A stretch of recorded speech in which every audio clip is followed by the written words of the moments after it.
it's Scott. And in a previous Give Me 5, we touched on the whole idea of how to figure out where do you needle a kid's chest.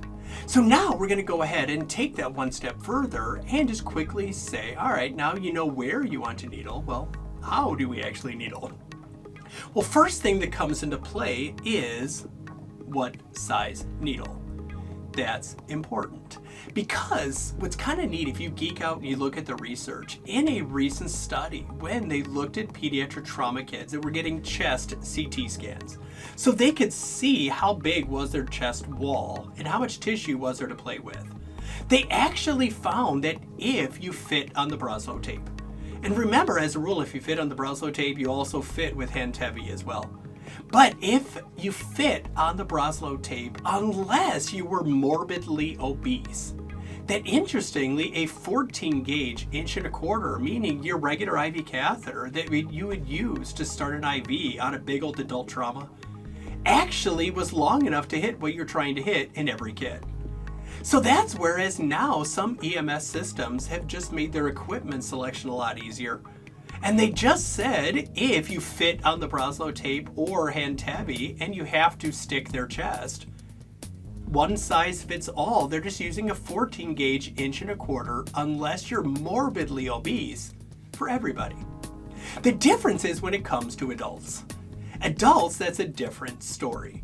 Because they've shown in the military that if you have a fair amount of muscle or a fair amount of fatty tissue, and you use your 14 gauge, even a 2 inch, that if you stick the front, it's not long enough to hit what you're trying to hit in a really high percentage of time. So with that, in the military for several years, just like babies that we've done for years, now across the board, more and more places, instead of sticking the front, are sticking the side. And the rationale is that if you stick in the 4th or the 5th on the side, you've got a whole lot less tissue on the side, and you have a much better chance of actually hitting what you're trying to hit.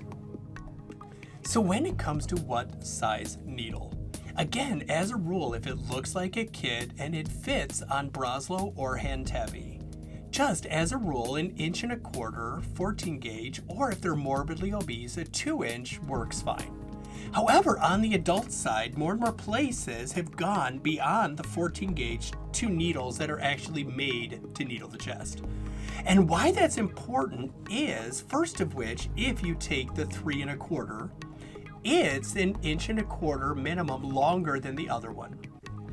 But more importantly, you notice that it's a whole lot stiffer, meaning your chances of getting kinked as it goes through the tissue is a lot less. Take that one step further, now they make the 3.75 inch needle. Take that one step further, and we also have on the adult side, but some places use them for their bigger kids as well, and that's this one, which is called the Turkle. So when it comes to this needle, a couple of cool features. Number one, you see that it's long enough comfortably to hit what you're trying to hit. The other kind of neat feature though is if you look right here in this little window, it currently shows a green colored piece of paper.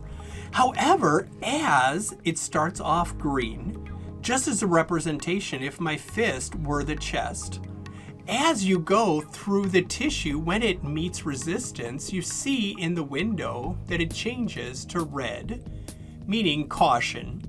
But when it senses that lack of pressure, meaning you popped into the pleura, and the pressure is no longer there, it pops back to green. So starts off green, meeting resistance, going through tissue. When it pops back to green, that means you popped into what you're trying to hit. So now you know where you're going to stick, and you picked the appropriate size, length, or type of needle to stick. Now to finish, I just want to show you a quick trick that a baby doc years ago taught me when it comes to sticking kids. And he said this technique works for babies, but it also works for kids, and interestingly, it works in the back of the rig for adults as well. And he said you only want to stick that needle into your chest as far as you have to.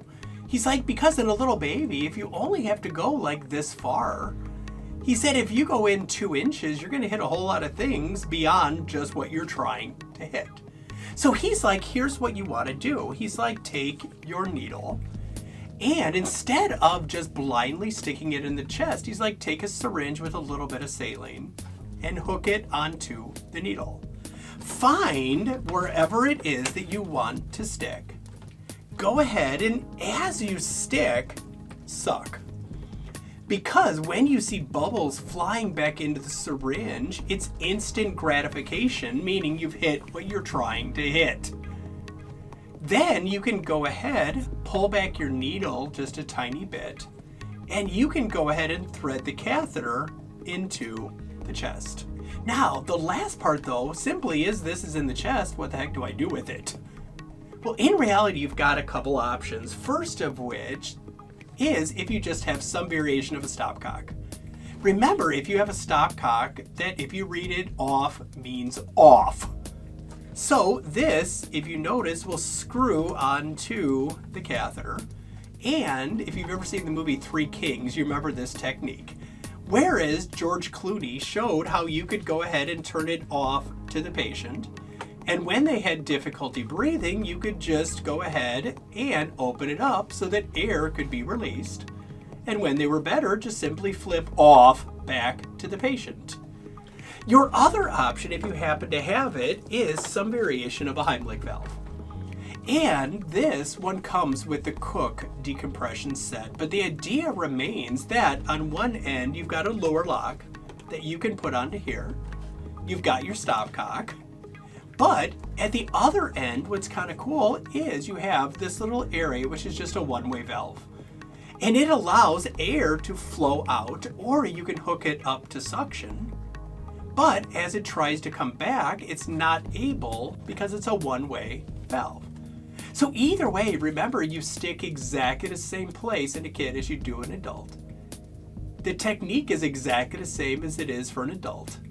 The only difference is for kids, for most of them, a 14-gauge 1.25" needle works great.